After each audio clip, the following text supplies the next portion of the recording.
We're at the Investment Advisor Summit here in Dallas, Texas. I'm joined by Anders Ferguson of Veris Partners, Veris Wealth Partners. You're one of the founders. Tell us what Veris does. Sure, Caleb. Veris is a private wealth management firm focused on impact investing and wealth management. So we work with high net worth families, individuals, family foundations primarily, and we help them bring their values and their vision of the world into their portfolios and into their family's wealth management. It's a 5-year-old company. 10. Oh, sorry, it's a 10-year-old company. So in the past decade, talk to me about the growth and the interest in terms of clients and how you've grown. Yeah, well, think about when we opened our doors, which was August of 2007, and what the world looked like very shortly thereafter.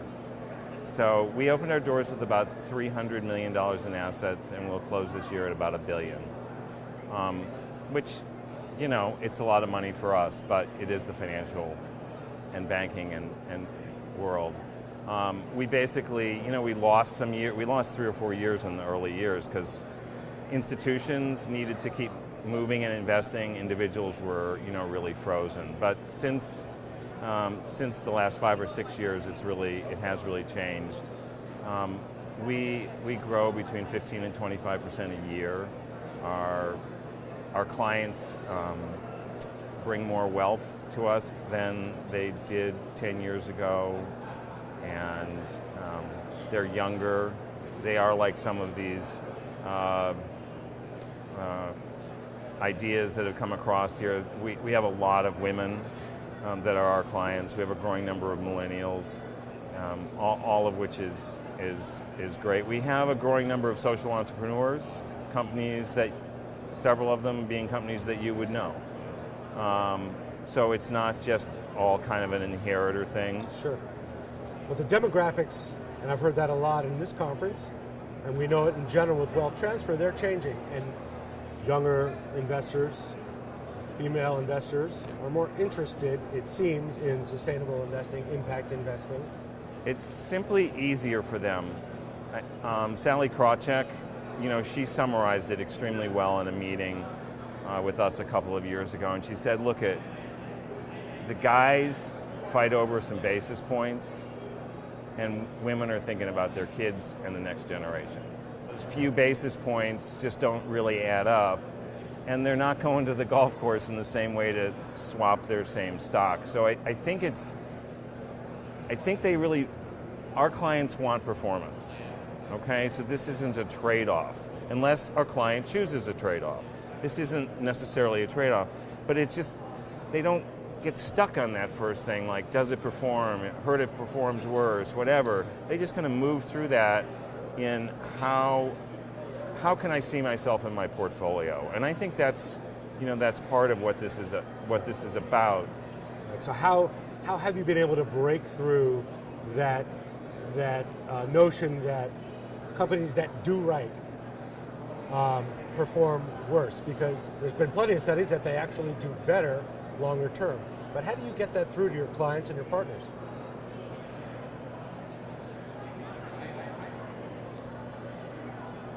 There are now hundreds of research studies that indicate that companies that are along what I would call the sustainability journey, because that's what it is, which can take decades, that they are more innovative, they build cultures which are more creative, and where kids want to work, and what we're going to see in the next 10 years are getting created. So that side of it is all getting clearer and clearer. I kind of call this the art of shiny objects, which we all want something concrete, right? So I come into my financial advisor and I really like this solar thing. I see photovoltaic cells. I want a solar company. Now, I like organic foods. I want Whole Foods, or I want Cascadian Farm juice, or, kind of like walk through this. All of those things are actually the results of creative firms, right, that made innovative steps and built different kinds of companies.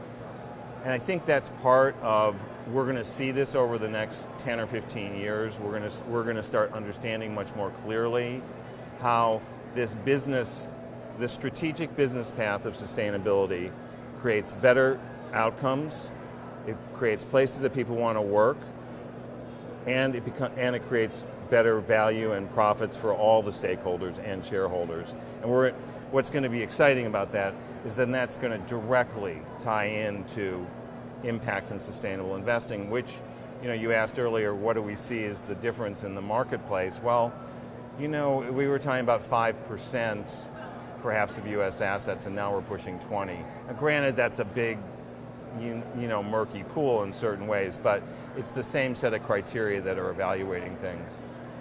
When BlackRock walks in and starts doing ESG portfolios, the world has fundamentally changed. When we can do a breakout session here opening the conference and 200 people come and 50 of them have to stand up, when we would have done that 5 years ago, there would have been 14.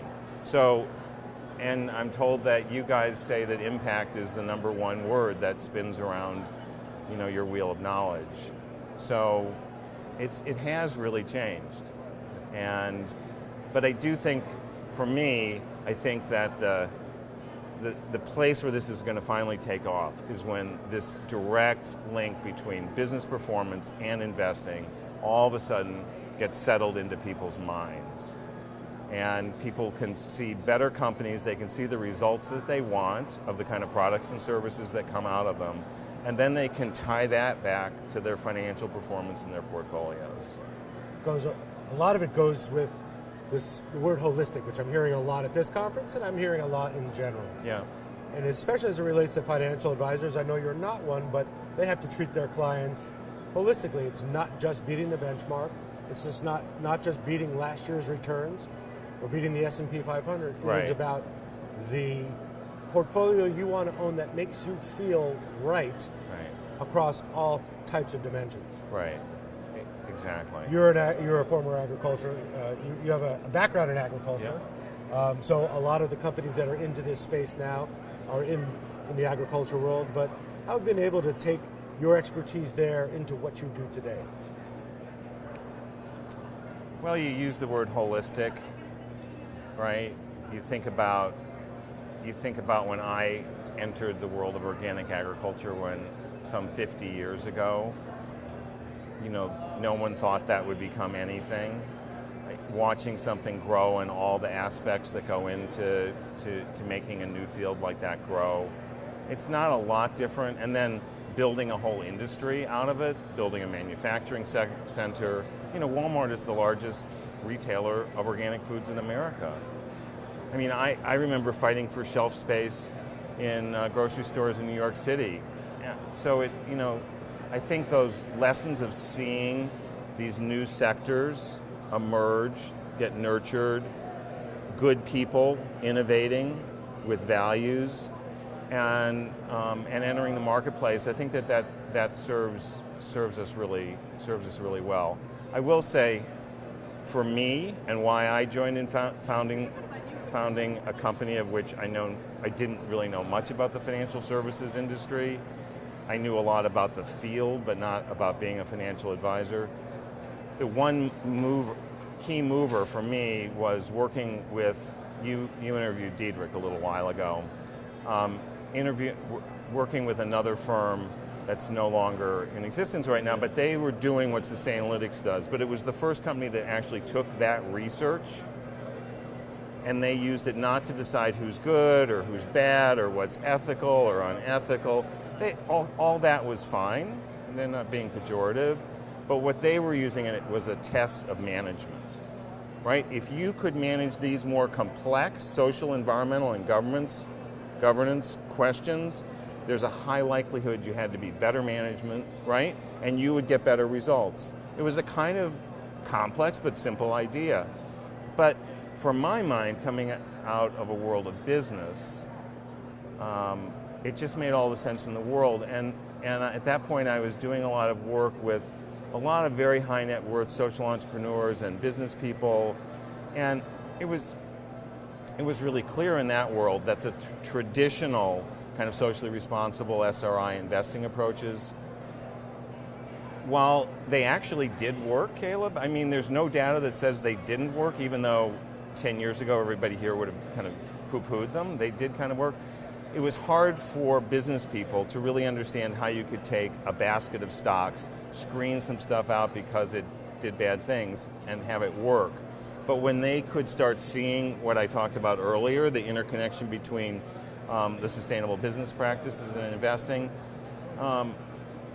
it was a transformational moment, and interestingly enough, that was the same moment when David Blood was the CEO of Goldman Sachs Asset Management. He was thinking, we didn't know each other, there's no, please don't make any connection, but he was doing the same thing. He was having the same conversation because the head of research for that firm called me the day he walked out of David's office. He said, Goldman's going to change. I said, well, maybe David's going to change. And then they went to found Generation. We have a partnership with Generation, which we've had since the day we were founded. And we're really proud of that partnership. And part of why I drove really hard to make that partnership happen is because this was their premise. Companies that were on this journey using these principles would create more value. And of course, we know that at least for Generation, they've done really well by that theory. So I thought that was a kind of transformative moment to take this next step, which became Veris. I think a lot of what you say is important because it takes time. People have to have the kind of patience to see performance over a period of time. And I think that there has traditionally been this, quarter to quarter managing for the number expectation, both on the portfolio side, but also on the investor side, that put patience in the back seat. But hopefully we're seeing people have a longer term view of how companies and the impact and socially responsible place can actually perform long term, and people will give them the time to do that. We hope so. Thanks so much for your time. That's Anders Ferguson from Veris Wealth Partners here at the Investment Advisor Summit in Dallas. We appreciate it. Thank you.